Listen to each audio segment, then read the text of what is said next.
شهر رمضان الذي أنزل فيه القرآن هدى للناس وبينات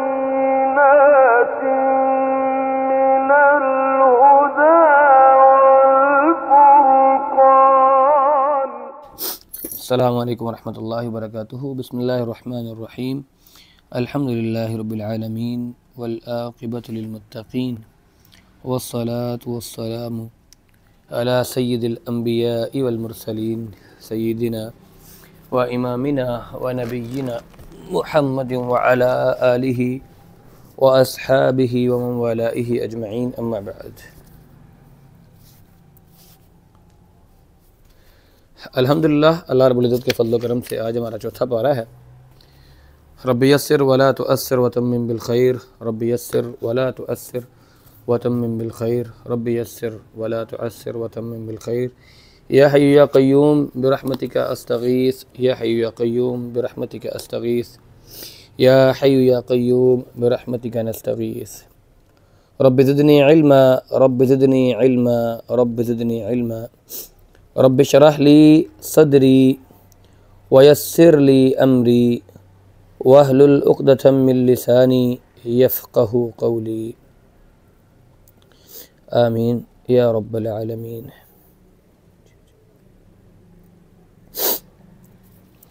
آج ہمارا چوتھا پارہ ہے اور سورۃ آل عمران کی آیت نمبر 91 سے ہم شروع کر رہے ہیں. اعوذ باللہ السمیع العلیم من الشیطان الرجیم. بسم اللہ الرحمن الرحیم. لن تنالوا البر حتی تنفقوا مما تحبون. پارے کا آغاز اس کلام سے ہو رہا ہے.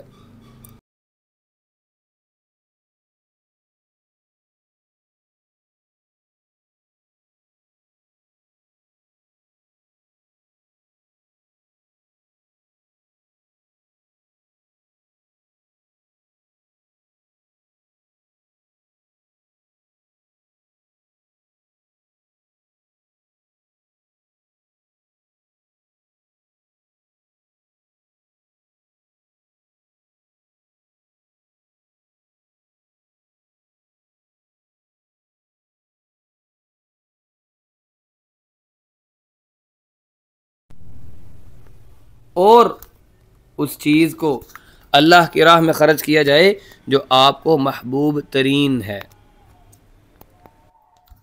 اور پھر اس کے بعد آیت کے نزول کے بعد جب صحابہ کرام ان کے اندر جب نیکی کا جذبہ اور انفاق فی سبیل اللہ کا جذبہ پیدا ہوا تو یہ کیسا جذبہ تھا؟ ایسا جذبہ کہ پھر تاریخ کے اندر اس کی مثال نہیں ملتی. بعض صحابہ کرام نے نظر دہرائی کہ ہمارے پاس سب سے قیمتی چیز اور سب سے پیاری چیز کیا ہے؟ جس کو جو چیز سمجھ آئی وہ اللہ کے رسول کے پاس لے کر آ گیا. اور اس کے برعکس اہل کتاب ہیں. اب مثال دیکھ لے کہ سیدنا ابو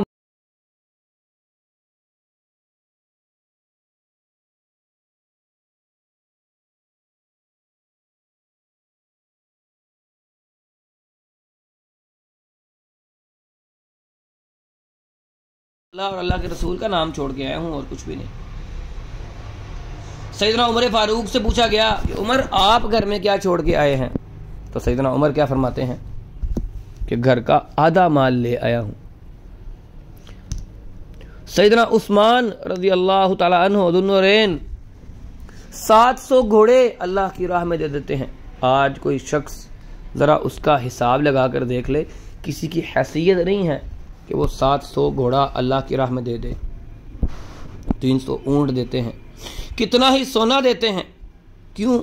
کہ ان لوگوں کو اس بات کی سمجھ آ گئی لن تنالوا البر حتی تنفقوا مما تحبون. جس کے پاس پھر جو محبوب ترین چیز تھی اس کے مال میں سے, اس کی جان میں سے, اس کی اولاد میں سے اس نے اللہ کی راہ میں لوٹا دیا, اللہ کے رسول کی خدمت میں پیش کر دیا. اور اہل کتاب اللہ کی عزیز ہونے کے دعوے دار, جنتی ہونے کے دعوے دار, اور حالت کیا ہے کہ ایک دینار تک جو انہیں کسی اور نے دیا ہو نا وہ واپس کرنے کو تیار نہیں ہے، اور یہ لوگ اسلام کی شریعت کے خلاف پروپیگنڈے میں لگے رہتے ہیں۔ ان کی حیثیت دیکھیں۔ اور یہاں پر یہ واضح کیا گیا ہے کہ اصلاً یہ یہودی یہ ملت ابراہیمی کے منکر ہیں، ان کا کوئی تعلق نہیں ہے ملت ابراہیمی کے ساتھ۔ انہوں نے اپنی یہ چھوٹی چھوٹی چیزوں کو دین سمجھا ہوا ہے، حالانکہ دینداری صرف چھوٹی موٹی چیزوں کا نام نہیں ہے، بلکہ اللہ کی راہ کے اندر اپنی سب سے پیاری چیز کی قربانی دینا ہی اصل دین ہے۔ اور جن کی یہ پیروی کرنے کے اور جن کی وراثت کے یہ دعوے دار ہیں سیدنا ابراہیم، انہوں نے تو اپنا بیٹا اللہ کی راہ میں قربان کرنے کے لیے لٹا دیا اور گلے کے اندر چھری پھیر دی، تو اللہ رب العزت کو منظور نہ تھا، ورنہ انہوں نے تو کم نہیں کی تھی اپنی محبت کو دکھانے کے لیے۔ تو یہاں پر اللہ رب العزت نے اسی بات کی طرف اشارہ کیا ہے، لیس البر ان تولوا وجوہکم قبل المشرق والمغرب ولکن البر من اتقى، سورۃ البقرہ کے اندر۔ تو اس صورت میں بھی ان آیات میں بھی جو اللہ رب العزت نے بات بتائی ہے کہ نیکی صرف یہ نہیں ہے کہ تم نے صرف دین کو اسی چیز کے ساتھ سمجھ لیا ہے کہ اللہ تعالیٰ نے صحابہ کرام کا منہ دائیں سے بائیں کروا دیا ہے، مشرق سے مغرب کی طرف کروا دیا ہے، بیت اللہ کی طرف کروا دیا، اور بیت المقدس کو اللہ رب العزت نے قبلے کا رخ ان سے تبدیل کر دیا ہے۔ نیکی تو یہ ہے کہ اللہ رب العزت کا دیا گیا ہر حکم مانا جائے۔ اور پھر جب یہودیوں کا یہ دعویٰ ہے کہ وہ ملت ابراہیمی کے دعوے دار ہیں، تو حقیقت یہ نہیں ہے۔ حقیقت تو یہ ہے کہ ملت ابراہیمی کا اصل نمائندہ صرف اور صرف اسلام ہے۔ جب قرآن اور محمد کریم صلی اللہ علیہ وسلم کی تعلیمات پر علماء یہود کوئی اور اعتراض نہ کر سکے، ان کو سمجھ نہیں آئی، کیوں؟ کیونکہ ان کو پتا تھا کہ یہ دین وہی دین ہے جو ہمارے پیغمبر اور ہمارے انبیاء پر اترا ہے، تو انہوں نے اور طرح کے فقہی قسم کے مسائل شروع کر دیے، اعتراض شروع کر دیے۔ اس میں پہلا اعتراض یہ تھا کہ آپ نے کھانے پینے کی بعض ایسی چیزوں کو حلال قرار دیا ہے جو پچھلے انبیاء کے زمانے سے حرام چلی آ رہی تھیں۔ اب مثال ہے کہ یہود نے اپنی خود ساختہ فقہ کے اندر اپنے اوپر اونٹ کو اور خرگوش کو حرام کیا ہوا تھا، جبکہ اسلام کے اندر یہ جائز ہے۔ یہود کہنے لگے کہ اگر اسلام اللہ کا دین ہے تو پھر حلال اور حرام کے جو مسائل ہیں وہ ہماری شریعت کے مطابق کیوں نہیں ہیں؟ تو جواب میں اللہ تعالیٰ نے یہ فرما دیا کہ یہ چیزیں ملت ابراہیمی کے اندر حرام نہیں تھیں، بلکہ کسی اور وجہ سے سیدنا یعقوب علیہ السلام نے اپنے اوپر خود اس کو حرام قرار دیا تھا۔ الا ما حرم اسرائیل علی نفسہ من قبل ان تنزل التوراۃ، یعقوب علیہ السلام نے کچھ چیزوں کو اپنے اوپر جان بوجھ کر اپنی مرضی کے مطابق حرام کیا ہوا تھا۔ جیسے ہم کوئی بات کر لیتے ہیں کہ میں فلاں کام نہیں کروں گا، تو سیدھا راستہ یہ نہیں ہے کہ تم چھوٹی چھوٹی چیزوں کو معیار حق قرار دے لو۔ سب سے بڑی سچائی یہ ہے کہ ملت ابراہیمی کی پیروی کرو، اور جس کا اصل جو نمائندہ ہے وہ ہے اسلام، اصل جو نمائندہ ہے وہ ہے محمد کریم صلی اللہ علیہ وسلم۔ پھر اس کے بعد آگے حج کی فرضیت کی آیات آتی ہیں۔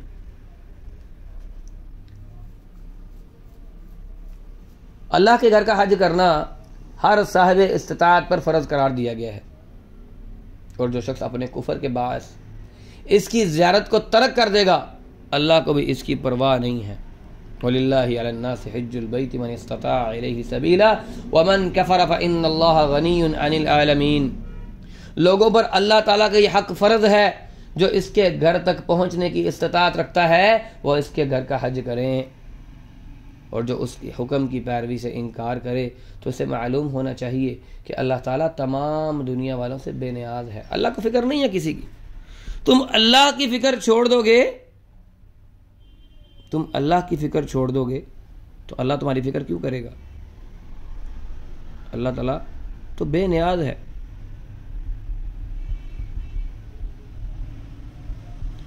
اللہ کو پرواہ نہیں ہے۔ تو اسی طرح سے اہل کتاب کو یہ پکار کر کہا گیا ہے کہ اللہ تعالیٰ کی نشانیوں کا انکار کر کے حق کے راستے میں تم لوگ رکاوٹ مت بنو، اللہ تمہارے اعمال سے غافل نہیں ہے، وَمَا اللَّهُ بِغَافِلٍ عَمَّا تَعْمَلُونَ۔ اور پھر آگے آیت نمبر 100 سے لے کر 109 تک فرقہ بندیوں کے بارے میں اللہ نے یہاں پر بات بتائی ہے، یا ایھا الذین آمنوا ان تطیعوا فریقا من الذین اوتوا الکتاب یردوکم بعد ایمانکم کافرین۔ اے ایمان والو، یہ ایمان والوں کو خبردار کیا گیا ہے۔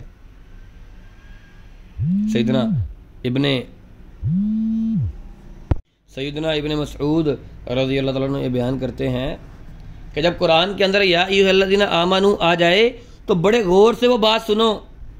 کیوں؟ یہ خصوصی قسم کا کوئی حکم یا تو کسی حکم سے روکا گیا ہوگا یا کسی بات کا حکم دیا گیا ہوگا۔ تو اللہ نے یہاں پر کیا فرمایا ہے کہ اگر تم اہل کتاب کے پیچھے لگے تو تم اپنے دین سے ہاتھ دھو بیٹھو گے۔ اس لیے اللہ کے ساتھ اپنا رشتہ مضبوط رکھو، اللہ کا تقوی اختیار کرو اور مرتے دم تک اسلام پر قائم رہو۔ یا ایھا الذین آمنوا اتقوا اللہ حق تقاتہ ولا تموتن الا وانتم مسلمون۔ ایمان والو، اللہ سے ڈرو جیسے اس سے ڈرنے کا حق ہے اور تمہیں موت اسلام کی حالت میں آئے۔ اور پھر آگے وَاعْتَصِمُوا بِحَبْلِ اللَّهِ جَمِيعًا وَلَا تَفَرَّقُوا، اللہ کی رسی کو مضبوطی سے تھامے رکھو اور فرقہ بندی سے بچو، تم صراط مستقیم پر رہو گے۔ کیسے بچا جائے گا؟ اللہ کی رسی کون سی ہے؟ پیدا ہوتا ہے کہ راہ حق پر کون ہے؟ ہر شخص کا یہ دعویٰ ہے، ہر فرقہ یہ دعویٰ کرتا ہے کہ وہ حق کے زیادہ قریب ہے۔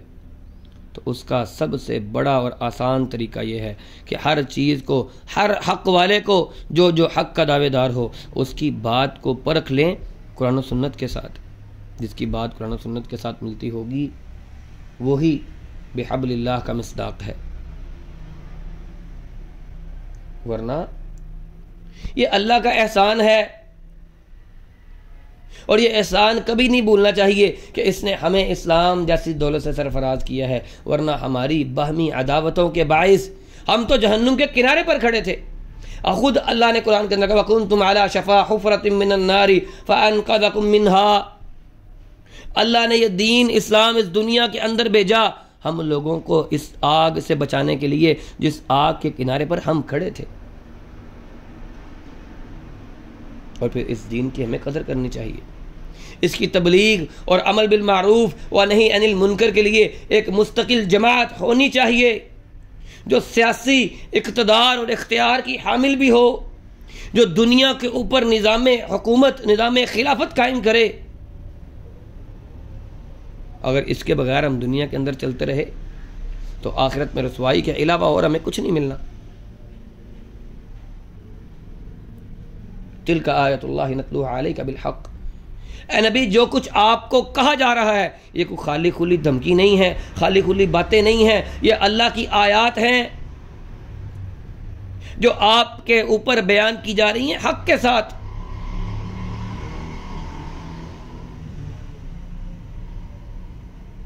اور نظام حکومت کی بنیاد اللہ سبحانہ و تعالی کی اطاعت پر مبنی ہونی چاہیے۔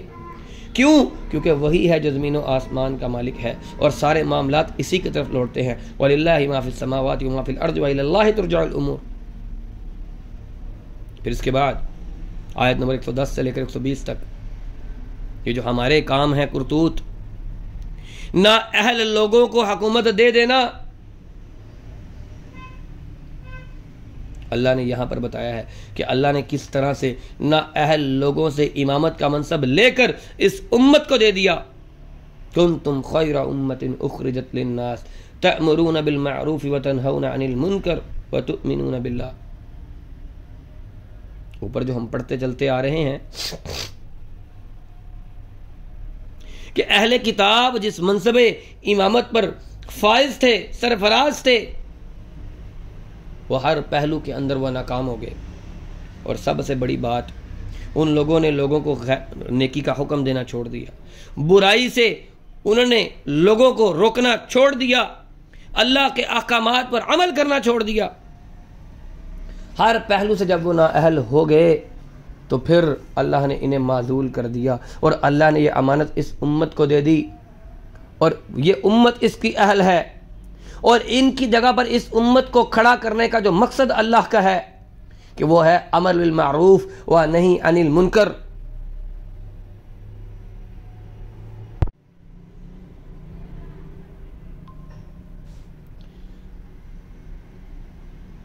جب اللہ رب العزت نے ان یہود کو اس بات سے معزول کر دیا اور اس امت کو کھڑا کر دیا تو مقصد یہ تھا کہ امر بالمعروف اور نہی عن المنکر اور پھر اللہ پر ایمان کو، اللہ کے احکامات کو ماننے کا جو حکم ہے وہ عام کیا جائے، کیونکہ اسی چیز کے اندر تو اہل کتاب ناکام ہوئے تھے. اسی بنا پر تو وہ تل ملا رہے تھے کہ یہ نبوت اور امامت کا منصب ہم سے چھین لیا گیا ہے اور اللہ کے رسول بنو اسماعیل میں سے پیدا ہو گئے ہیں. اور پھر انہوں نے نقصان پہنچانے کے لیے جو کچھ بھی وہ کر سکتے تھے انہوں نے کیا. اور اس سے پہلے بھی انہوں نے کوئی چلاکیاں کرنے سے یا غلط کام کرنے سے باز نہیں آئے. انبیاء کے ساتھ جنگیں کیں، ان کا انکار کیا، ان کو قتل کیا. اللہ نے ان کے اوپر ذلت کو چپکا دیا اور یہ ذلت قیامت تک ان کے اوپر ہے.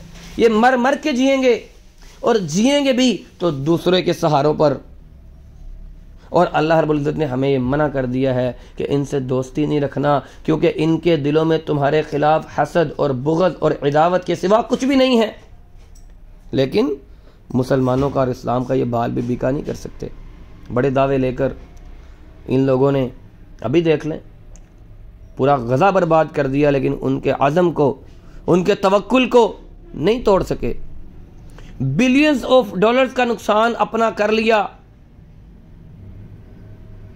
اور چند اموات ہوتی ہیں تو پورا اسرائیل چیختا ہے کہ ہمارے فوجی مر گئے، اور ہمارے جو مسلمان بھائی وہاں پر بہنیں بیٹیاں وہ جو فوت ہوئیں، شہید ہوئیں، زخمی ہوئیں، بے گھر ہوئیں، اس کے باوجود ان کے چہروں پر مسکراہٹیں ہیں. اتنی شہادتیں پیش کرنے کے باوجود ان لوگوں نے ہار نہیں مانی. اللہ کہتا ہے لن یضرکم الا اذى وان یقاتلوکم یولوکم الادبار ثم لا ینصرون. یہ ان کے کوئی تمہیں تکلیف نہیں پہنچا سکتے. تم سے جنگ کریں گے تو اپنی پیٹھ پھیر کر بھاگ جائیں گے، ان کی مدد نہیں کی جائے گی.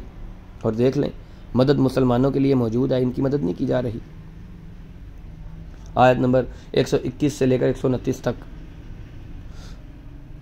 معرکہ بدر کے اندر اللہ رب العزت کی نصرت کا بیان کیا جا رہا ہے کہ اگر مسلمان صبر اور تقوی پر قائم رہیں تو کوئی طاقت انہیں نقصان نہیں پہنچا سکتی.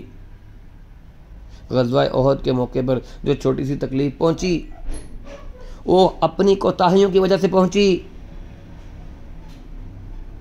وَلَقَدْ نَصَرَكُمُ اللَّهُ بِبَدْرٍ وَأَنْتُمْ عَذِلَّةٌ فَاتَّقُوا اللَّهَ لَعَلَّكُمْ تَشْكُرُونَ. اللہ نے کہا یہ بدر کے دن پر تمہارے اوپر جو مدد اتری ہے، حالانکہ تم اس وقت کمزور تھے، اللہ سے ڈرتے رہو، اللہ تاکہ تم شکر گزار رہو. اللہ سے ڈرتے رہو، اللہ کا تقوی اختیار کرو. غزوہ احد کے اندر بھی اللہ کی مدد شامل حال تھی. یہ آیات نازل ہوتی ہیں 3 ہجری کے اندر. غزوہ احد کے بعد بدر کی شکست کا بڑا مشرکین کو رنج تھا. بدلہ لینے کے لیے 1 سال کے اندر اندر مکے سے 3000 کا لشکر مدینے پر حملہ کرنے کے لیے روانہ کیا. احد کا معرکہ پیش آیا.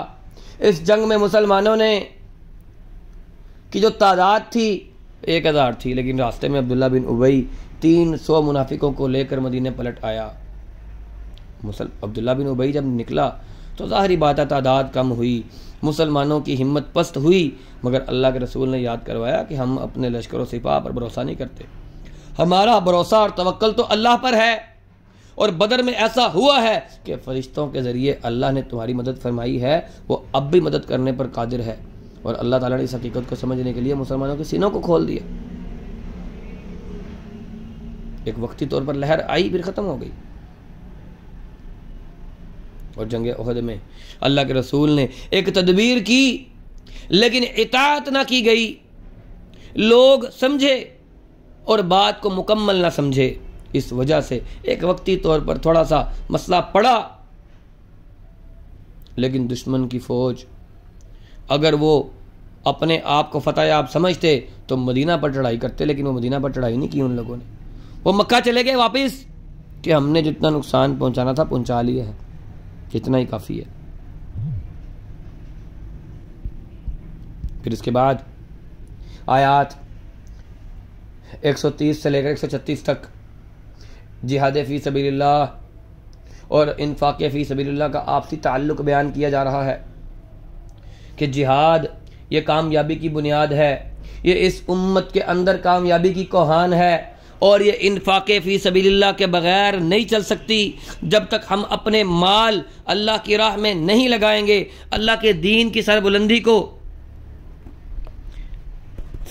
کے لیے اپنا مال اللہ کی راہ میں قربان کرنے کا جذبہ نہیں رکھیں گے، تب تک یہ جان بھی اللہ کے راستے میں قربان کرنے کے لیے حوصلہ نہیں ہو سکتا۔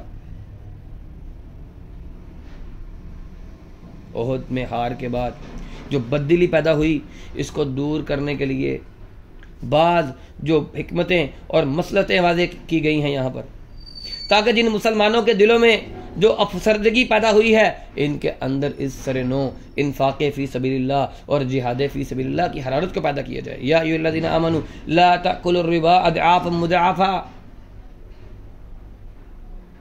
کیونکہ سودی کاروبار یہ پیسے کی پرستش کی بدترین مثال ہے۔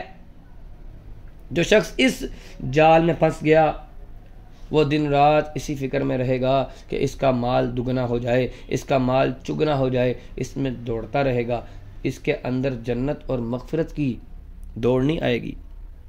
تو اللہ نے یہاں پر جو پکارا ہے وَسَارِعُوا إِلَىٰ مَغْفِرَةٍ وَجَنَّةٍ، وَسَارِعُوا إِلَىٰ مَغْفِرَةٍ مِّن رَبِّكُمْ وَجَنَّةٍ۔ آدمی اپنا مال کیوں بڑھانا چاہتا ہے؟ کہ دنیا کے اندر اسے عزت ملے، اس کی زندگی شاندار ہو، مگر یہ دنیا کی زندگی کی شانداریاں، یہ اس کا کوئی تعلق، کوئی چیز ایسی نہیں ہے جو ابدی ہو، یہ تو ایک ایسی چیز ہے جو جلد ختم ہونے والی ہے، ایک ایسا معاملہ ہے جو بہت جلد مٹ جائے گا۔ تو اس لیے اللہ نے کہا کہ اپنا جو دوڑ بھاگ ہے وہ مال کی طرف نہیں، اِلَىٰ مَغْفِرَةٍ مِّن رَبِّكُمْ، اپنے رب کی مغفرت کی طرف دوڑ لگاؤ، وَجَنَّةٍ، اور اس جنت کی طرف دوڑ لگاؤ جس کا عرض، جس کا بر، جس کی چوڑائی زمین و آسمان کے برابر ہے۔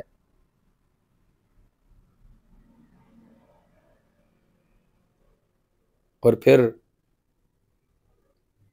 جب انسان کی دوڑ اللہ کی طرف ہوگی، مغفرت کے لیے کوشش کرے گا، وہ اللہ کی راہ میں خرچ کرنے کا اس کو حکم دیا گیا۔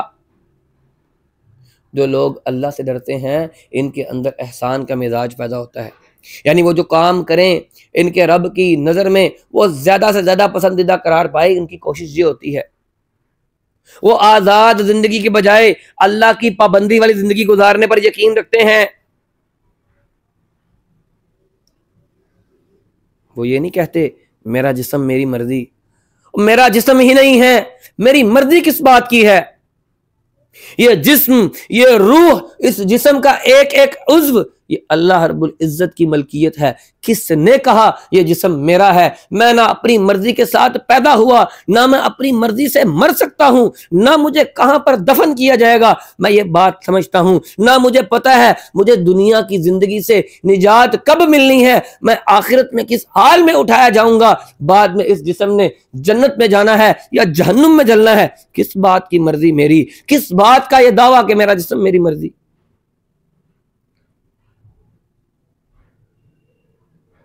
وہ لوگ جو مؤمنین، جو سارعوا الی مغفرت کا مصداق ہوتے ہیں، وہ اللہ کی پابندیوں پر زندگی گزارتے ہیں، وہ نہ فضول قسم کی آزادیوں کے دعوے نہیں کرتے،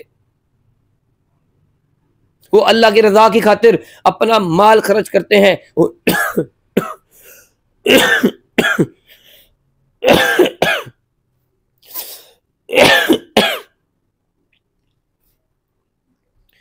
ان کو تنگی بھی آئے، ان کو پریشانی بھی آئے، ان کو فراخی بھی آئے، وہ اپنا مال خرچ کرتے رہتے ہیں، غصہ آئے تو اسے پی جاتے ہیں، برائی کا بدلہ لینے کی بجائے معاف کرنا پسند کرتے ہیں۔ اللہ کہتا ہے وَالْكَاظِمِينَ الْغَيْظَ وَالْعَافِينَ عَنِ النَّاسِ، واللہ یحب المحسنین. تم احسان کرنا شروع کر دو, تم غصے کو پینا شروع کر دو, تم لوگوں کو معاف کرنا شروع کر دو, اللہ تعالیٰ کہتا ہے میں تمہیں پسند کروں گا. واللہ یحب المحسنین, اللہ یہ احسان کرنے والوں کو پسند کرتا ہے. اگر غلطی ہو جائے تو فوراً چونک جاتے ہیں, اللہ سے معافیاں مانگتے ہیں, اور ایسے ہی لوگ وہ لوگ ہیں جو اصل میں اللہ رب العزت کی مغفرت اور اس کی رحمت اور اس کی جنت کے مستحق ہیں. پھر آگے آیت نمبر 137 سے لے کر 143 تک 143 تک اللہ نے جنگ احد کے حوالے سے اہل ایمان کو پہنچنے والی جو نقصان تھا اس پر تسلی دی ہے کہ مسلمانوں کی زندگی اس قسم کے نشیب و فراز کی کوئی بڑی بات نہیں ہے. مسلمان مومن کی زندگی میں, ایک مجاہد کی زندگی میں, ایک غازی کی زندگی میں یہ تکلیفیں پریشانیاں آتی ہی رہتی ہیں. میدان جہاد کے اندر ایک مجاہد کی جو نظر میں ہونی چاہیے وہ دو چیزیں ہونی چاہیے, یا تو کٹ جاؤں گا, اللہ کی راہ میں شہادت مل جائے گی, بچ گیا تو اگلی جنگ میں پھر کام آ جاؤں گا, غازی بن کر آ گیا تو میں نے کون سا اپنے گھر کے لیے کچھ کرنا ہے, غازی بن کے آ بھی گیا تو اللہ تعالیٰ کے لیے پھر کسی جنگ میں یہ جان اللہ کے لیے قربان کرنے کے لیے پھر تیاری شروع کر دوں گا.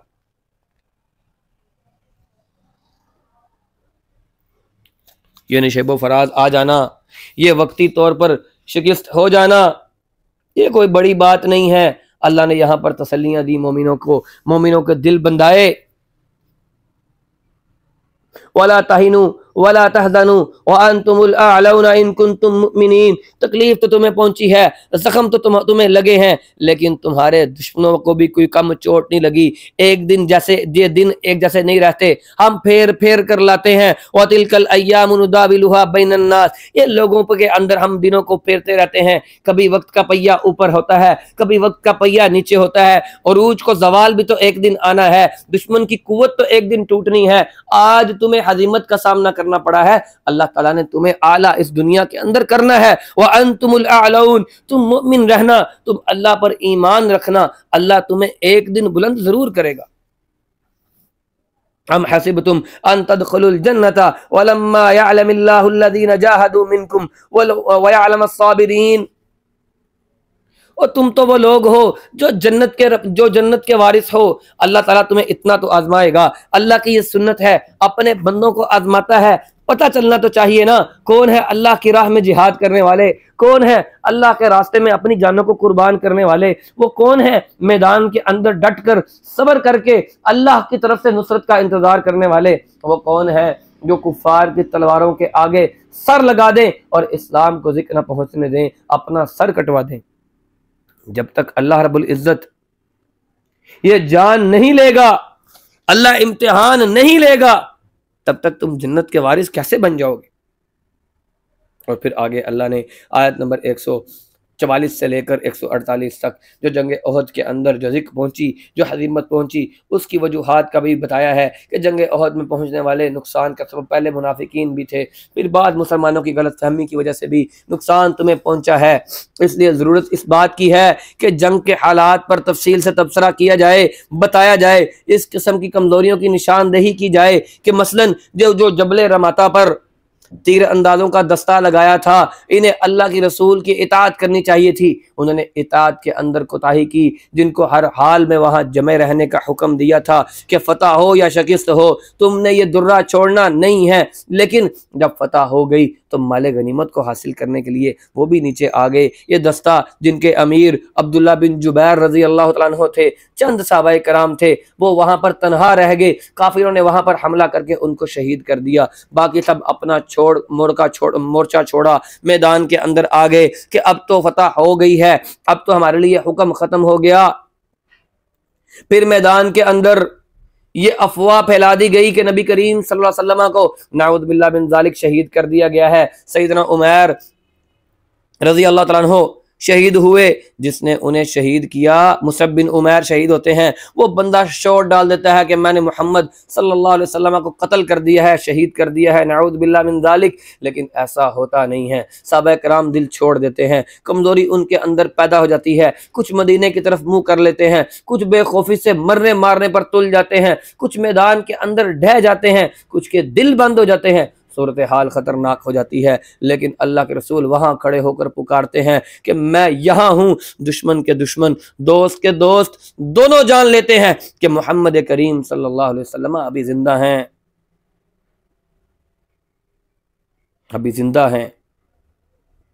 وما محمد الا رسول قد خلت من قبله الرسل افان مات او قتل انقلبتم على اعقابكم ومن ينقلب على عقبيه فلن يضر الله شيئا۔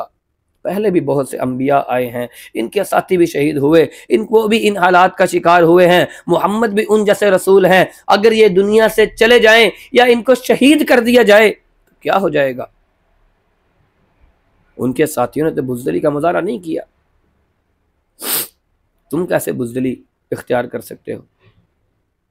ایک دن تو اللہ کے رسول نے بھی جانا ہے، اور کیا آپ کی موت یا آپ کی شہادت کے ساتھ یہ دین ختم ہو جائے گا؟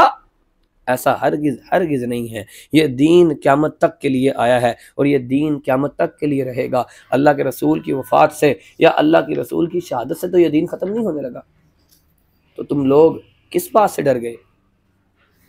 اور پھر آگے اللہ رب العزت نے مسلمانوں کو مزید حوصلہ دینے کے لیے آیت نمبر 149 سے لے کر 158 تک یہ بتایا ہے کہ یہ مشرکین، ان کے پیروں کے نیچے کی کوئی مضبوطی نہیں ہوتی، یہ مشرک لوگ ہیں اور شرک کا اور بزدلی کا چولی دامن کا ساتھ ہوا کرتا ہے۔ تم تو ایمان والے ہو، بہادری تو تمہارے گھر کی لونڈی ہے، تم کس بات سے ڈرتے ہو؟ جب جنگ احد میں وقتی قسم کی ہزیمت ہوئی تو مخالفین کو یہ کہنے کا موقع مل گیا کہ اگر تمہارا دین سچا ہوتا تو تمہیں اتنی بڑی ہزیمت کیوں اٹھانی پڑتی؟ اب بھی وقت ہے، اپنا نفع نقصان سوچ لو، واپس آ جاؤ۔ اللہ سبحانہ و تعالی نے مسلمانوں کو یہ ہدایت کی کہ دشمنوں کی باتوں پر کان نہ دھرنا، یہ تمہیں نقصان میں ڈالنا چاہتے ہیں۔ وَإِن تُطِيعُوا الَّذِينَ كَفَرُوا يُرَدُّوكُمْ عَلَىٰ أَعْقَابِكُمْ فَتَنقَلِبُوا خَاسِرِينَ بَلِ اللَّهُ مَوْلَاكُمْ وَهُوَ خَيْرُ النَّاصِرِينَ۔ تم اللہ کی مدد کو ملحوظ خاطر رکھو، اگر مشکل موقع پر اہل ایمان ثابت قدم رہیں گے تو بہت جلد ایسے ہوتا ہے کہ اللہ کی نصرت سے اور اللہ کی مدد سے ان کفار اور مشرکین کے دل رعب سے بھر جائیں گے، ان کے اوپر رعب نازل ہو جائے گا۔ تم ان کی اطاعت نہ کرنا، یہ تمہیں اپنے دین کی طرف واپس لٹا دیں گے اور تمہارا نقصان ہو جائے گا۔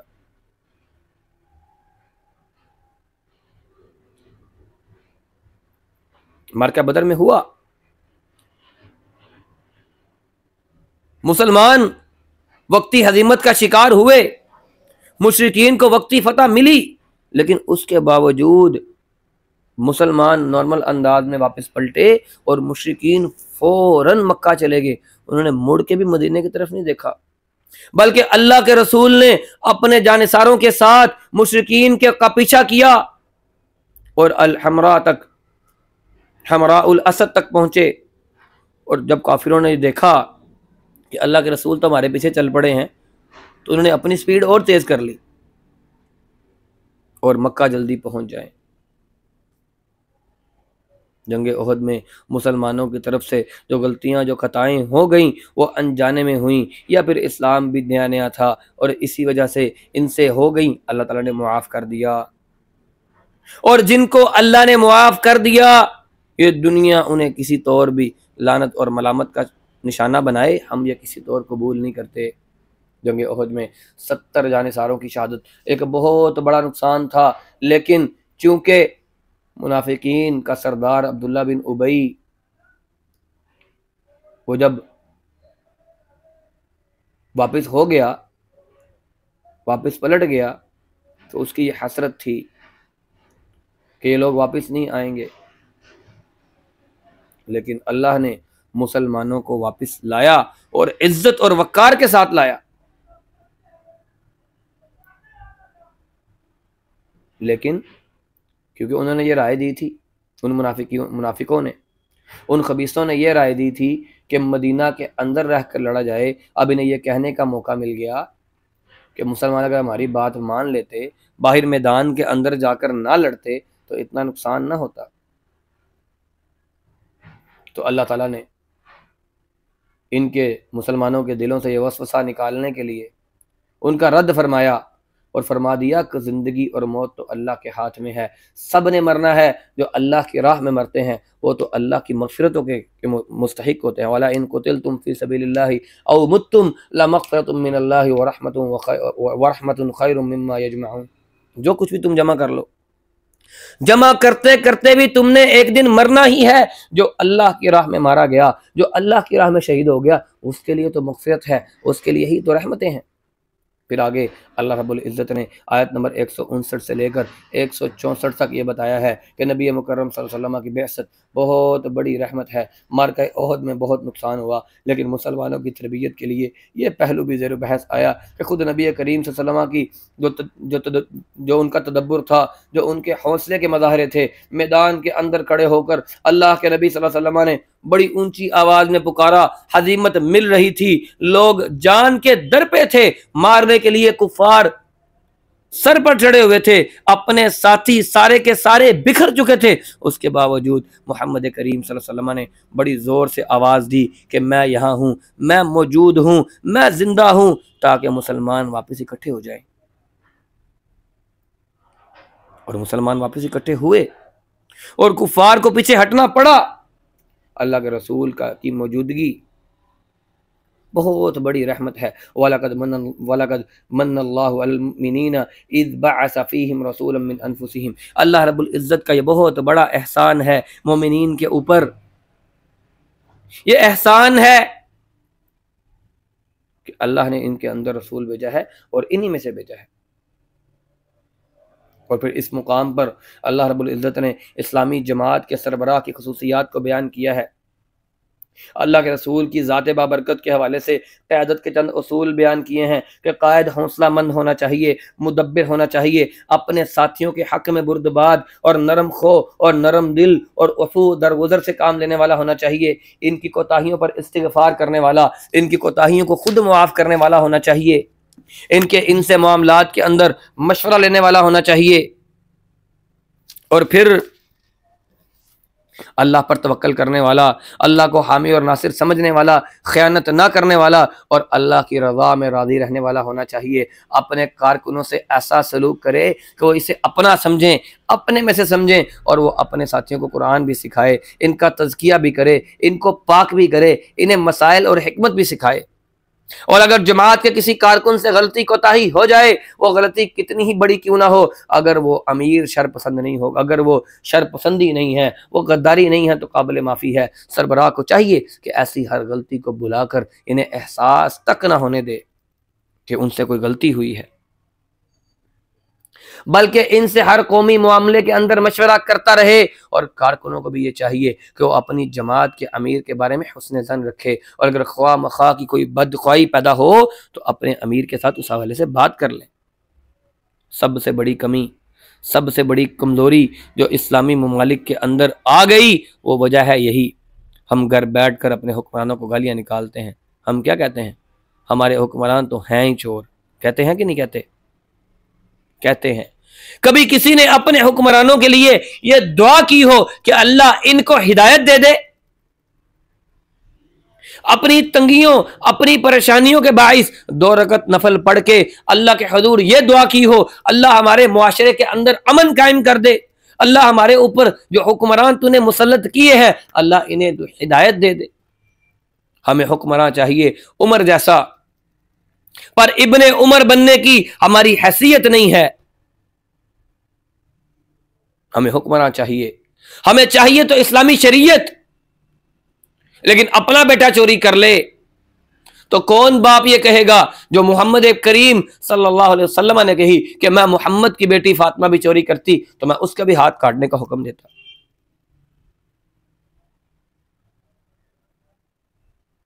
پھر آگے اللہ رب العزت نے آیت نمبر 165 سے لے کر 171 تک دوبارہ معرکہ بدر میں جو صورتحال پیدا ہوئی اس کا تجزیہ کیا ہے۔ مومنوں کو جو ہزیمت ہوئی سی، اس کی وجہ سے کافی پریشانی تھی، باوجود مسلمان ہونے کے وہ یہ پریشان تھے کہ یہ مصیبت کیوں آ گئی، کدھر سے آ گئی۔ منافقین نے الگ دماغ خراب کیا ہوا تھا، بار بار تنگ کرتے تھے کہ اللہ سبحانہ و تعالی، پھر اللہ تعالیٰ نے ان کی دل کی بھرائی کی۔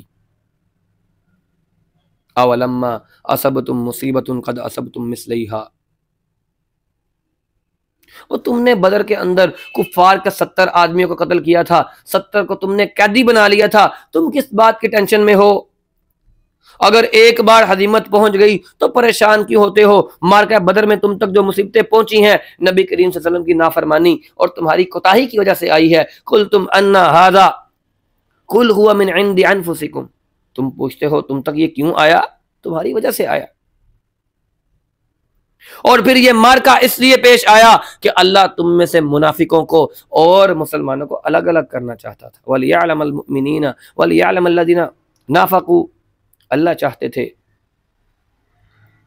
کہ مومنین اور منافقین الگ الگ ہو جائیں، اور وہ ہو گئے۔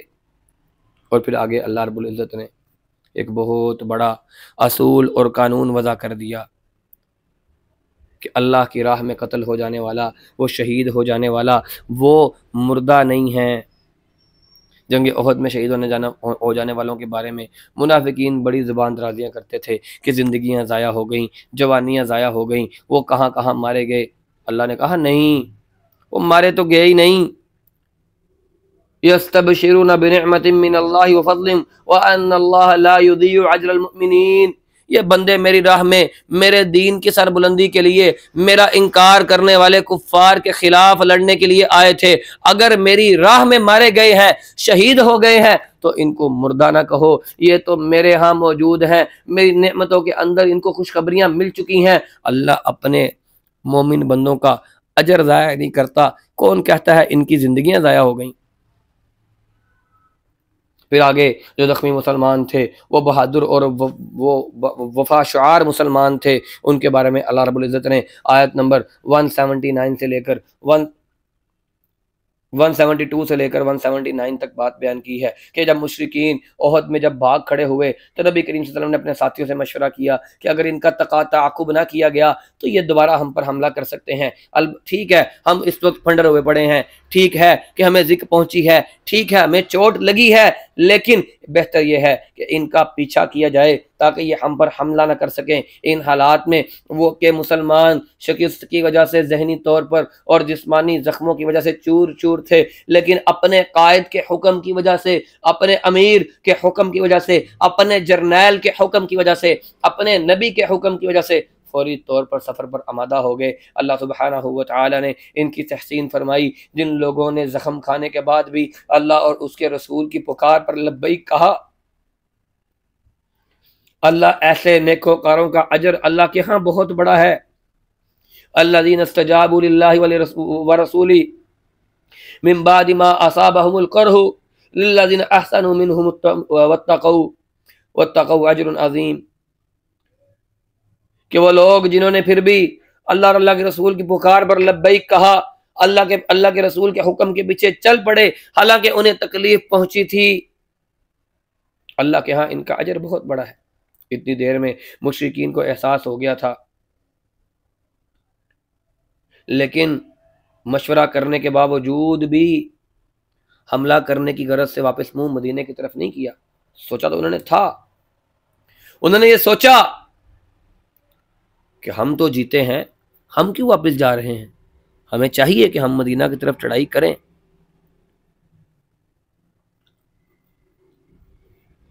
انہوں نے کیا کیا؟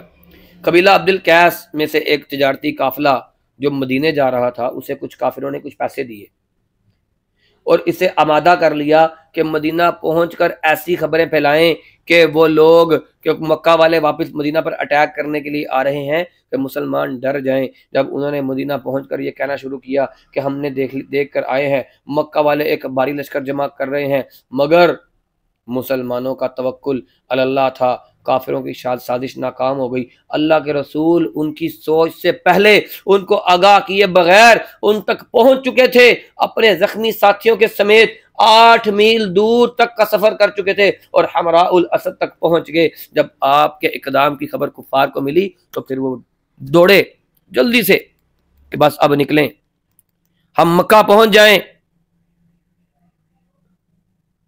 ما کان اللہ لیذر المؤمنین علی ما انتم علیہ حتی یمیز الخبیث من الطیب، مسلمانوں کو شبہ تھا، پریشان تھے کہ ایمان کے باوجود انہیں تکلیف کی پہنچی۔ اللہ نے فرمایا تاکہ خبیث اور طیب کے درمیان فرق ہو جائے۔ آج دیکھ لو منافق سائڈ پر ہو گئے، مسلمان سائڈ پر ہو گئے۔ پھر آگے آیت نمبر 180 کے اندر اللہ رب العزت نے بخل کرنے والوں کی مذمت کی ہے، انفاق فی سبیل اللہ کو شاباش دی ہے۔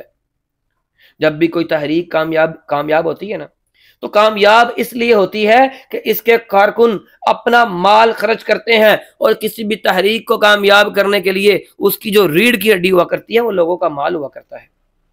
اور جو لوگ اپنے مال کو جوڑ کر رکھتے ہیں، سینت کر رکھتے ہیں، اور ضروری موقع پر بھی بخل سے کام لیتے ہیں، ان کو اللہ نے تنبیہ فرمائی ہے کہ وہ اس حقیقت کو ہرگز نہ بولیں کہ یہ زمین اور آسمان کے اندر جو کچھ بھی ملکیت ہے وہ اللہ رب العزت کی ملکیت ہے، اور قیامت کے دن یہی مال ان کے گلے کا توق بنا دیا جائے گا۔ سَيُطَوَّقُونَ مَا بَخِلُوا بِهِ يَوْمَ الْقِيَامَةِ۔ اللہ کہتا ہے اس مال کا تمہیں توق بنا کے پہناؤں گا۔ تم جہاد کے لیے بھی مال خرچ نہیں کرتے، تم مسلمانوں کے لیے بھی مال خرچ نہیں کرتے، بخل کرتے ہو۔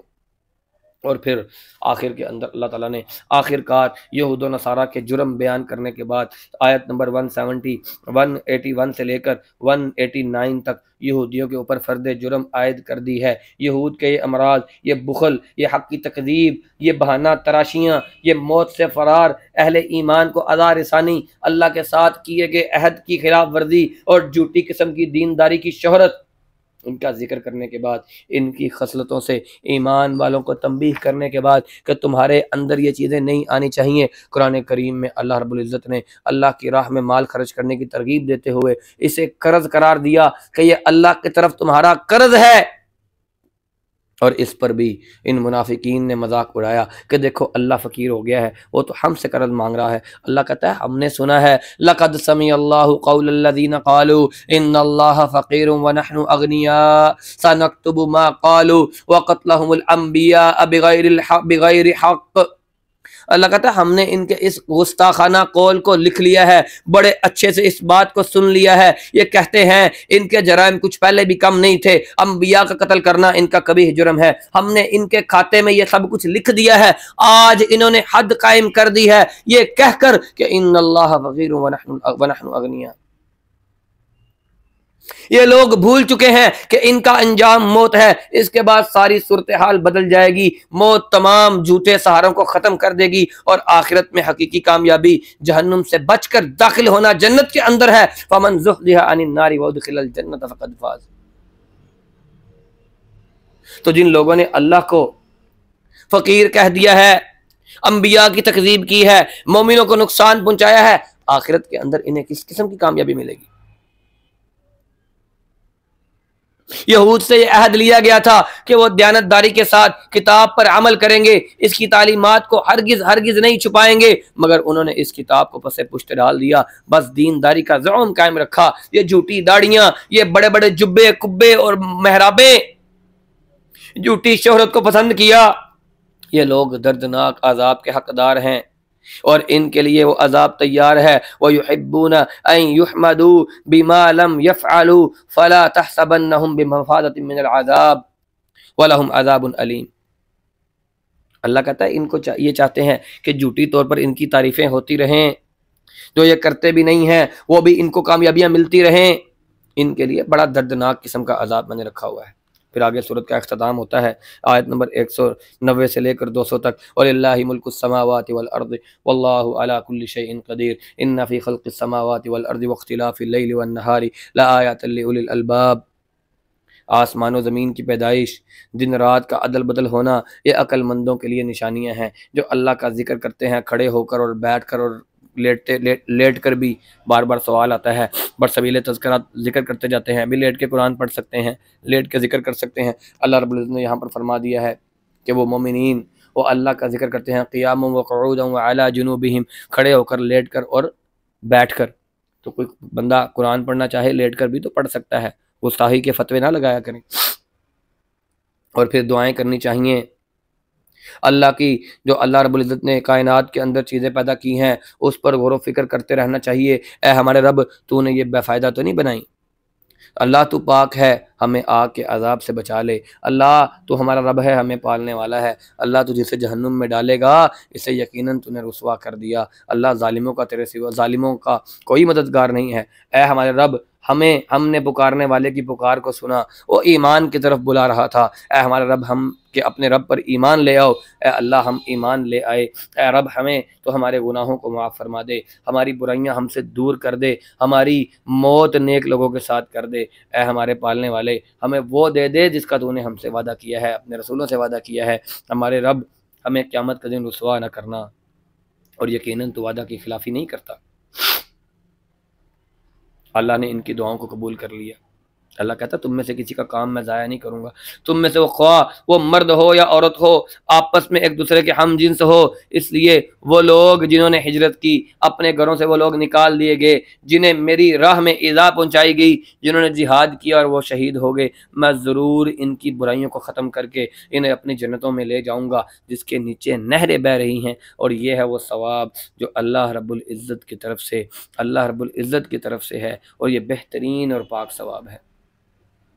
اس پوری صورت کا خلاصہ یہ ہے، یہ جو اس کی آخری آیات کے اندر بیان کیا گیا ہے، اور غور کرنے سے سمجھ یہ آتی ہے کہ یہ صورت اس کا اختتام اور سورۃ البقرہ کا اختتام بہت ملتا جلتا ہے۔ وہاں پر بھی صورت کا اختتام ایمان اور دعا پر ختم ہو رہا ہے، یہاں پر بھی ایمان کی حقیقت اور اسلام کے آگے خود کی سپردگی اور عقل اور خیر کا جو تمتع ہے انسان کا، وہی اس کا آخر قرار دیا گیا ہے۔ ہر گمراہ فرقہ جو اپنے آپ کو حق پر سمجھتا ہے، اپنے آپ کو عقل مند خیال کرتا ہے، حالانکہ عقل مند تو وہ ہے جو نظام کائنات پر غور کرے، اللہ کی یاد میں مگن رہے اور اس بات کا اقرار کرے کہ اللہ کا جو دین ہے وہ دین حق ہے، اور پھر کفار کا دنیا کے اندر پھلنا پھولنا، یہ کوئی دنیا کے اندر ان کو کامیابیاں مل جانا، یہ اس بات کی دلیل نہیں ہے کہ وہ کامیاب ہیں یا وہ مقرب ہیں، یہ چند روز کا عروج ہے، یہ بے حقیقت ہے، اس کے بعد ان کی دائمی رسوائی ہے، جبکہ اللہ والوں کے لیے اللہ کے ہاں مہمان نوازی ہے۔ جنتوں کے حقدار تو مومن ہیں، اور اہل کتاب بھی وہی جو ان سے پہلے جو ان پر وحیاں آ چکی ہیں، محمد پر صلی اللہ علیہ وسلم پر نازل ہونے والا جو قرآن ہوگا وہ اس پر ایمان لے آئیں گے، تو تب ہی یہ لوگ جنت میں جا پائیں گے، ورنہ ان کے لیے کوئی مقام نہیں ہے۔ اور آخر میں پھر نصیحت کی جا رہی ہے کہ ہر موقع پر صبر سے کام لینا چاہیے، باطل پرستوں کے مقابلے میں بامردی کا مظاہرہ کرنا چاہیے، اور حق کی خدمت کے لیے ہمیشہ کمر بستہ رہنا چاہیے، دشمنوں کے مقابلے کے لیے گھوڑے کو تیار رکھنا چاہیے، اور اللہ سے ڈرتے رہنا چاہیے، اور کامیابی کی یہی اصل بنیاد ہے اور یہی کامیابی کا اصول ہے۔ یا ایھا الذین آمنوا اصبروا وصابروا ورابطوا واتقوا اللہ لعلکم تفلحون۔ یہاں پر سورۃ نساء کا خاتمہ ہوتا ہے، اس کے یہاں پر سورۃ آل عمران کا خاتمہ ہوتا ہے، سورۃ نساء یہاں شروع ہوتی ہے۔ سورۃ نساء مدینہ کے اندر نازل ہوئی، اس کی 177 اس کی آیات ہیں، اس کے 24 رکوع ہیں۔ سورت کا تعارف ہم کرتے ہیں۔ یہ سورت کیونکہ عورتوں کے مسائل میں اس سورت میں گفتگو کی گئی ہے، اسی لیے اس سورت کا نام سورۃ نساء رکھا گیا ہے، اور یہ پچھلی صورتوں کے بعد اس طرح شروع ہو گئی ہے کہ اس کے ابتدائی لفظ سے یہ معلوم ہوتا ہے کہ یہ سورت آل عمران کو ہی مکمل کر رہی ہے۔ آل عمران کے آخر میں اور نساء کی پہلی آیت میں ایک ہی حکم ہے، یعنی تقوی اور صبر اور ثبات کا حکم۔ اس صورت میں بھی انہی چیزوں کا تذکرہ کیا گیا ہے اور اسی کی تفصیل بیان کی گئی ہے۔ پھر اس کے بعد سورت کے جو اس کا اجمالی تجزیہ ہے، ہم اس کا جائزہ لیتے ہیں۔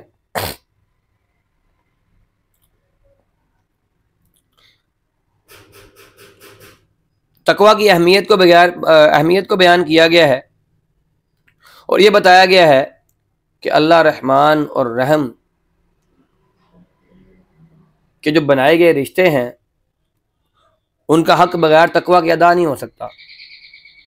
ہم سورت کے اجمالی تجزیہ کر رہے ہیں۔ معاشرے کی تنظیم سے متعلق اس میں سورۃ النساء کے اندر بنیادی اصول بتائے گئے ہیں۔ پھر یہاں پر تعدد ازواج کی حکمت اور مصلحتیں بتائی گئی ہیں، یتیموں کے اموال کی حفاظت کے ضابطے بتائے گئے ہیں، وراثت کی شرعی تقسیم بتائی گئی ہے، زنا کی روک تھام کے لیے حکم دیے گئے ہیں، توبہ کی مہلت اور شرائط بتائی گئی ہیں، جاہلیت کے مکروہ رواجوں کی اصلاح کی گئی ہے، ناپسند بیوی سے اس نے سلوک کیسے کرنا ہے اس کے بارے میں بتایا گیا ہے۔ باپ کی منکوحہ سے نکاح کی حرمت اس صورت کے اندر اتری ہے۔ جو محرمات ابدی ہیں جن سے ہر صورت رشتہ حرام ہے نکاح کرنا، ان کے بارے میں وضاحت کی گئی ہے۔ مال اور جان کی حرمت کی تاکید کی گئی ہے۔ خاندان کی تنظیم کے لیے ہدایات دی گئی ہیں۔ مرد کی سربراہی اور عورتوں کا نیک رویہ بیان کیا گیا ہے۔ حقوق اللہ کے ساتھ ساتھ حقوق العباد کا تذکرہ کیا گیا ہے۔ شرک، تکبر، بخل، ریاکاری سے بچنے اور عقیدہ توحید، تواضع اور انکساری، انفاق فی سبیل اللہ اور اخلاص کی تلقین کی گئی ہے۔ باطنی نجاستوں کے ساتھ ساتھ ظاہری نجاستوں سے بچنے کا بھی حکم دیا گیا ہے۔ حرمت شراب کا دوسرا مرحلہ سورۃ نساء کے اندر اترا ہے۔ نشہ عقل کی نجاست ہے اور یہ جسم کی بھی جنابت ہے، اس کے بارے میں بات کی گئی ہے۔ تیمم کی حکمت اور موقع بتائے گئے ہیں۔ اسلامی سوسائٹی کی تنظیم اور تشکیل اس کے اندر بتائی گئی ہے۔ جہاد کے ساتھ کفار کا مقابلہ، اس کا جذبہ کیسا ہونا چاہیے، اس کے بارے میں بات کی گئی ہے۔ خبروں کی تصدیق کی ضرورت پر بات کی گئی ہے۔ تیمم، نماز قصر اور نماز خوف کی اجازت دی گئی ہے۔ ہجرت کا حکم اس صورت کے اندر اترا ہے۔ منافقین کی اقسام اسی صورت کے اندر بتائی گئی ہیں۔ اسلام سے جو مزاحم قوتوں کا رد عمل ہے اور جواب اس کا کیسا ہونا چاہیے اور ان کا علاج کیا ہے، اس کے بارے میں بات کی گئی ہے۔ منصب امامت اور سیادت سے بنی اسرائیل کی معزولی اور بنی اسماعیل کے تعین کے موقع پر 3 وعدے کیے گئے ہیں۔ اللہ اور اللہ کے رسول کی اطاعت غیر مشروط ہونی چاہیے۔ طاغوت سے فیصلہ چاہنا یہ ایمان کے منافی ہے۔ منافقین کا مکروہ طرز عمل یہ کسی طرح بھی قابل قبول نہیں ہے۔ ایمان کی بنیاد اور اللہ کے رسول کی اطاعت ضروری ہے، ظاہری اور باطنی ہر لحاظ سے۔ ہجرت اور جہاد یہ برکات اور صراط مستقیم پر چلنے کی توفیق اور نیک باز لوگوں کی رفاقت حاصل کرنے کی توفیق مانگنے کی بات یہاں کی گئی ہے۔ جہاد کی ضرورت، اس کے محرکات اور جہاد اور نماز اور زکوٰۃ کی گہری جو مناسبت ہے اس کے بارے میں بات کی گئی ہے۔ شفاعت حسنہ اور شفاعت سیئہ کی وضاحت کی گئی ہے۔ اسلامی معاشرے میں سلام کی اہمیت، ہجرت اور جہاد ایمان کا لازم حصہ ہے، اس کے بارے میں بات کی گئی ہے۔ تعزیری قوانین ہیں ان کا اجراء اور قتل عمد اور اس کی سنگینی بیان کی گئی ہے۔ قتل خطا اس کا کفارہ کیا ہے اس کو بیان کیا گیا ہے۔ جہاد کی اصل روح نماز ہے، یہ بیان کیا گیا ہے۔ نماز با جماعت کی فضیلت اور اس کی اہمیت بتائی گئی ہے۔ نماز قصر اور نماز خوف کا مسئلہ یہاں پر بیان کیا گیا ہے۔ شرک کے ناقابل معافی ہونے کا بیان کیا گیا ہے۔ نجات کی راہ عمل اور راہ ایمان صالح ہے، عمل صالح ہے۔ خانگی مسائل میں عدل کی اہمیت اور عدل پر ہر حالت میں قائم رہنے کی تلقین کی گئی ہے۔ منافقین کے تذبذب کا جو تصور ہے وہ یہاں کھینچا گیا ہے۔ کفار سے دوستی نفاق اور کفر کی دلیل ہے، یہ بیان کیا گیا ہے۔ منافقوں کا درجہ کفار سے بھی بدتر ہے۔ مظلوم کو اظہار ما فی الضمیر بیان کرنے کی طرف بات کی گئی ہے۔ اللہ اور اللہ کے رسول کے احکامات میں فرق کرنے والے پکے کافر ہیں۔ یہود کی بعض خباثتوں اور شرارتوں کا تذکرہ کیا گیا ہے۔ سیدہ مریم علیہ السلام پر بہتان کی نوعیت بیان کی گئی ہے۔ واقعہ قتل مسیح کی تردید اور عیسیٰ علیہ السلام کا رفع الی السماء، اس کا عقیدہ یہاں بیان کیا گیا ہے۔ اور پھر غلب سے بچنے کا حکم دیا گیا ہے۔ اللہ رب العزت کے نبی مسیح، ان کی اصل حقیقت بیان کی گئی ہے۔ عقیدہ تثلیث، اس کا عقیدہ خالص شرک ہے، یہ بیان کیا گیا ہے۔ غلب کا سبب وہ تکبر ہے، استکبار ہے، اور پھر کلالہ اور میراث کے بارے میں حکم بیان کیا گیا ہے۔ سورت کے اجمالی تجزیے کے بعد ہم انشاءاللہ سورت کا جو تفصیلی تجزیہ ہے وہ شروع کرتے ہیں۔ آیت نمبر 1 سے لے کر 10 تک۔ بسم اللہ الرحمن الرحیم۔ یا ایھا الذین آمنوا یا ایھا الناس اتقوا ربکم الذی خلقکم من نفس واحدہ وخلق منها زوجها وبث منهما رجالا كثيرا ونساء واتقوا الله الذي تساءلون به والارحام ان الله كان عليكم رقيبا وآتوا اليتامى اموالهم ولا تتبدلوا الخبيث بالطيب ولا تأكلوا اموالهم الى اموالكم انه كان حوبا كبيرا۔ اللہ رب العزت سے ڈرتے رہنے کا حکم دیا جا رہا ہے کہ اس اللہ سے ڈرو جس نے سب کو ایک ہی جان سے پیدا کیا ہے۔ تمام مرد و عورتوں کو ایک ہی آدم اور حوا کی اولاد ہیں، اور اس لحاظ سے تمام انسان برابر ہیں، لہذا ہر ایک کے حقوق کی جو ادائیگی ہے وہ لازمی ہے، مگر سب سے پہلے اپنے قریبی رشتہ دار وہ زیادہ قابل لحاظ ہیں۔ یتیم بچوں کے حقوق کی تاکید اور ان کے اموال کی حفاظت کے اللہ نے احکامات دیے ہیں تاکہ ان میں سے کسی قسم کی کوئی خرد برد نہ ہو کہ ان کا مال مفت سمجھ کر اسے بے دریغ خرچ نہ کیا جائے۔ جب تک وہ بالغ اور سمجھدار نہیں ہو جاتے ان کا مال ضائع نہ کرو، نہ ان کا مال ردی کرو۔ اگر مالدار ہو یتیم تو پھر اس کے مال کی رکھوالی فی سبیل اللہ کرو، اور اگر فقیر ہو تو اپنی محنت کا عوض لے سکتے ہو، اور ان کے بالغ ہونے کے ڈر سے جلدی ان کا مال ٹھکانے لگانے کا نہ سوچو۔ جب ان کی امانت ان کے حوالے کر دو تو باقاعدہ گواہ بنا لو کہ یہ ان کی امانت تھی، میں نے ان کو لوٹا دی ہے۔ اور یتیموں کی سرپرستی کی نیت سے اگر ان کی ماؤں سے نکاح کرنا چاہو تو خلوص نیت کے ساتھ کر لو، صرف مال پر قبضہ کرنے کے لیے نہیں نکاح کرنا۔ اور 1 سے 4 تک عورتوں سے نکاح کر سکتے ہو، شرط کیا ہے کہ نا انصافی نہ ہو۔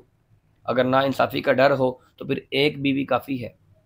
اور اس آیت کے اندر تفسیر میں مفسرین نے یہ جو روایت نقل کی ہے کہ سیدہ عائشہ صدیقہ رضی اللہ تعالیٰ عنہ سے مروی ہے کہ ایک صاحب حیثیت اور صاحب جمال لڑکی کسی ولی کے زیر اثر جو پرورش پاتی ہے اور وہ اس کے مال اور اس کے حسن و جمال کی وجہ سے اس سے شادی تو کر لیتا ہے، لیکن اس کو دوسری عورتوں کی طرح مہر نہیں دیتا، تو اللہ تعالیٰ نے اس ظلم سے روکا ہے۔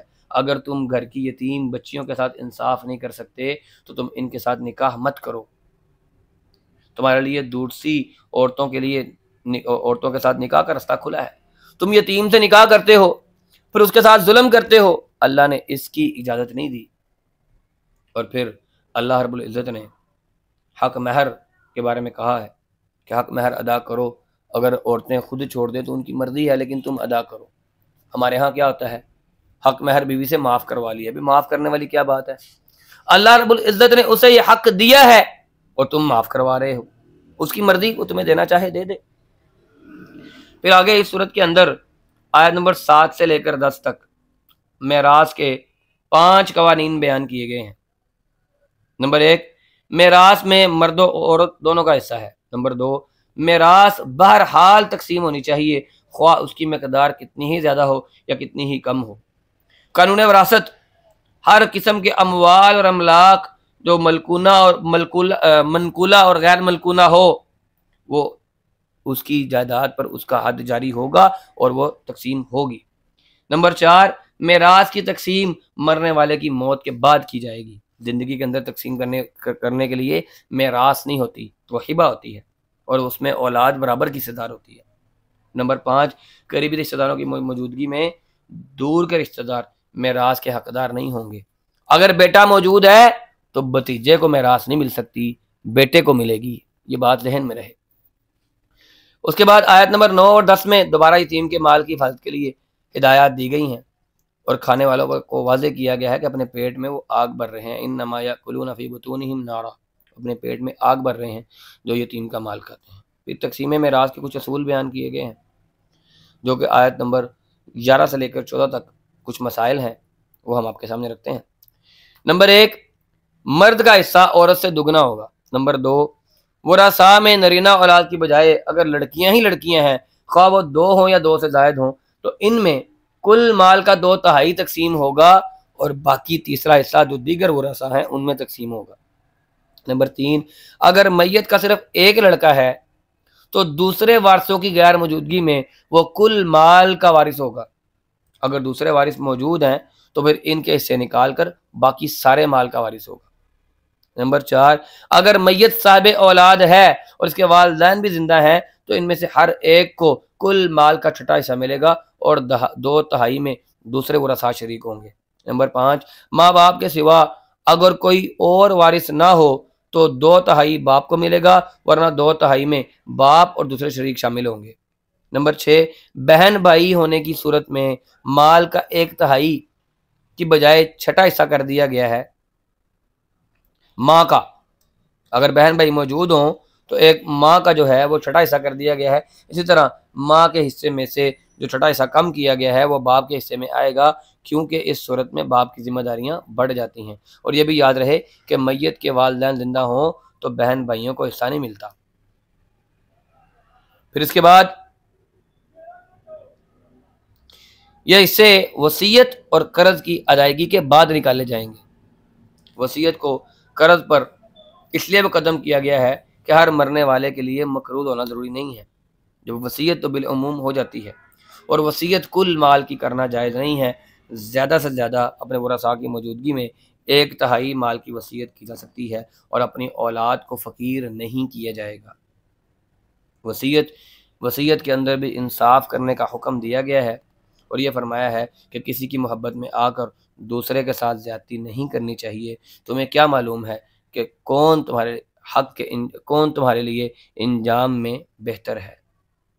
پھر آگے ازواج کی وراثت کے بارے میں بات کی گئی ہے۔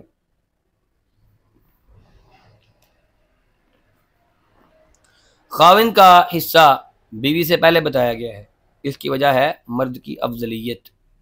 نمبر 1، مرنے والے نے اگر اولاد نہیں چھوڑی تو شوہر کو کل مال کا آدھا حصہ ملے گا، اور دوسرا حصہ دیگر ورثاء کو ملے گا۔ اگر وہ اولاد والا ہے تو چوتھا حصہ خاوند کو ملے گا، اور باقی حصہ اولاد میں تقسیم ہوگا۔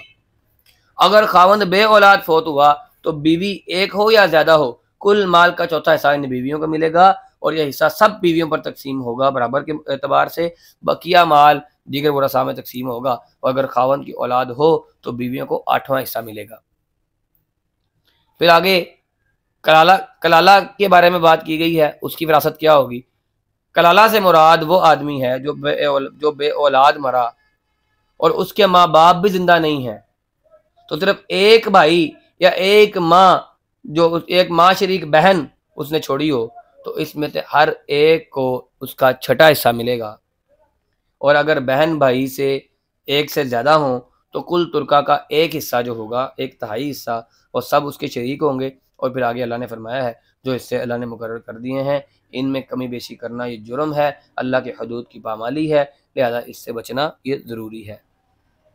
پھر آگے معاشرے کو فحاشی سے پاک رکھنے کے لیے اللہ نے منصوبہ بندی کے بارے میں بتایا ہے، آیت نمبر 15 سے لے کر 18 تک، کہ معاشرے کو فحاشی سے پاک رکھنے کے لیے زنا کی اللہ نے ابتدائی سزا بیان کی ہے کہ زانیہ عورت کو تا حکم ثانی قید کر دیا جائے۔ زانیہ مرد یا زانیہ عورت دونوں کو اذیت دینے اور ذلیل کرنے کا اللہ نے حکم دیا ہے۔ یہاں تک سزا مقرر نہیں ہوئی تھی، یہاں تک ابھی سزا مقرر نہیں ہوئی تھی۔ سزا سورۃ نور کے اندر مکمل کی گئی کہ ان کو کوڑے مارے جائیں گے اور ان کو رجم کیا جائے گا، یہ وہاں پر سزا دے دی گئی۔ آگے محرمات ابدیہ کا تذکرہ کیا گیا ہے، اس پارے کا آخر ہے، آیت نمبر 22 سے لے کر 25 تک، کہ جاہلیت میں شوہر کے مرنے کے بعد اس کی بیویاں بھی مال میراث تک سمجھ کر تقسیم کر لی جاتی تھی۔ جس طرح باقی مال تقسیم ہوتا تھا اسی طرح بیویوں کو بھی تقسیم کر لیا جاتا تھا۔ آیت نمبر 19 سے لے کر 21 تک یہ واضح کیا گیا ہے کہ عورت جو ہے، بلکہ آیت نمبر 22 سے لے کر 25 تک جو یہ جاہلیت کا ایک مسئلہ تھا، ایک کسر تھی، ایک بری بات تھی کہ ماؤں کو بھی تقسیم کر لیا جاتا تھا، اور بیٹے ان ماؤں کے مالک بن جاتے تھے اپنی ماں کے علاوہ، تو اس کو بہت بڑی فحاشی قرار دیا گیا ہے اور اس کو حرام کیا گیا ہے۔ حرمت علیکم امہاتکم و بناتکم و اخواتکم۔ انسانی فطرت جو ہے وہ خواہشات کا مجسمہ ہے، اور ان میں ایک نفسانی خواہش ہے جو عورت اور مرد کے درمیان پائی جاتی ہے۔ شریعت ایسی شریعت ہے انسان کے تمام جذبات کی حد بندی کرتی ہے، اس نے جو شہوانی جذبات کے لیے بھی حدود اور ضابطے مقرر کیے ہیں۔ شریعت الہی کے مطابق صرف وہی جنسی تعلق صحیح ہے جو نکاح کی صورت میں ایک سنجیدہ معاشرے کے معاہدے کی صورت میں قائم ہوتا ہے۔ نکاح کا مقصد بھی صرف جسمانی تعلق قائم کرنا نہیں ہے، ایک سنجیدہ معاشرے کے اندر ایک سنجیدہ رشتہ ہے، تو اس کے تحت اللہ نے کچھ رشتوں کو حرمت اور تقدس کی فضا کو قائم کیا ہے۔ اس مقصد کے لیے نسب اور رضاعت اور مساہرت کے تحت کچھ قائم ہونے والے رشتوں کو حرام قرار دیا گیا ہے۔ تاکہ بالکل قریبی رشتہ داروں کے درمیان جو شہوانی تعلقات ہیں وہ قائم نہ ہوں۔ اسی طرح جو محرمات نسبی ہیں، محرمات رضاعی ہیں اور محرمات بالمصارحت ہیں، ان میں کچھ عارضی اور کچھ محرمات، ان کی ہم تفصیل انشاءاللہ مکمل بتائیں گے۔ محرمات نسبی کون سے ہیں؟ نسب کے ساتھ مائیں اور بیٹیاں، یہ سب کی سب اصل ہوں یا فرع ہوں، جو بیٹی بن گئی وہ بیٹی ہے۔ باپ کی جتنی بیویاں ہوں اور ان کی جتنی بہنیں ہوں وہ ساری مائیں ہیں اور بہنیں ہیں، ان سے نکاح نہیں ہو سکتا۔ بہنیں وہ الاتی ہوں یا اخیافی ہوں، پھر پھوپھیاں، خالائیں، بھتیجیاں، بانجیاں اور صلبی بیٹے کی بیوی، سگا بیٹا ہے اس کی بیوی تم پر حرام ہے۔ یہاں پاکستان کے کسی چینل پر ایک بندے نے بیٹھ کر کہہ دیا تھا، ایک نام نہاد مفتی نے، جو ایک بہت بڑے شخص کا بیٹا تھا اس لیے بچ گیا، اس نے کہا جی شوہر کے لیے بہو حلال ہے۔ پھر محرمات رضاعی کون سی ہیں؟ دودھ پلانے والی مائیں اور دودھ شریک بہنیں۔ محرمات بالمصارحت، بیوی کی مائیں اور بیوی کی بیٹیاں،